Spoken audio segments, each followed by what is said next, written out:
早上5点半，在中和接我们的阿儒，想用户外摄影师的角度分享我们户外摄影师在 outdoor 的时候都在想些什么。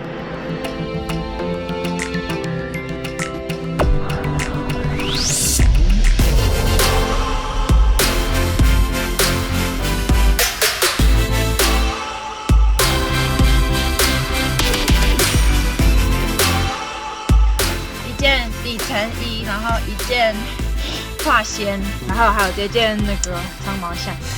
3件。对啊，你呢？我已经穿4件了。我现在好冷。现在6度，好冷，而且还有风，重点是那个风很大。好冷。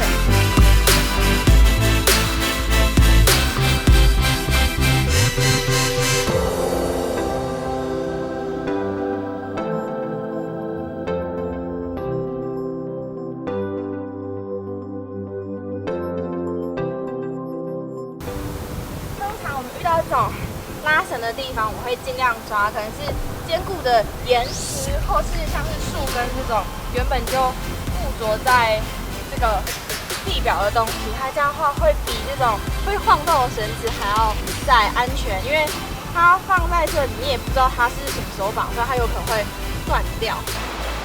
就如果真的不得已有绳子要拉的话，你要等前面那个人绳子拉完了，下一个人再拉，不然2个人很容易因为上面晃，然后下面就跟着滑的。比如说他已经安全到底了，就可以跟上面人说好，可以换你下，类似这种，就是彼此打个招呼这样。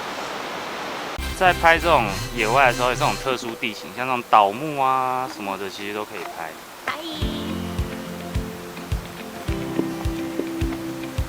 它就比较不会是我们一直在走山景，它会有一些视觉上的变化。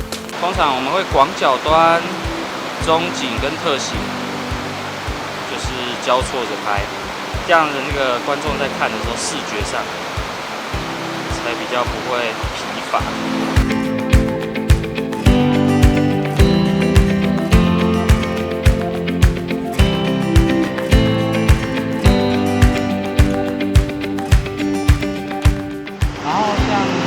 知道我们就是要来泡泳池，这一天有溪嘛，我通常习惯就是备着至少带个抛绳，就是看以防万一。然后像这种天，我觉得水好像有点急就觉得怕危险，就用简单的这种浮水绳来做个确保，就是保护我们在过河的时候可以比较稳。如果不小心滑倒了，你手可以抓着绳子，就不会被冲到水下。会不想面对，太冷了。是不是？我就说会不想过溪呀。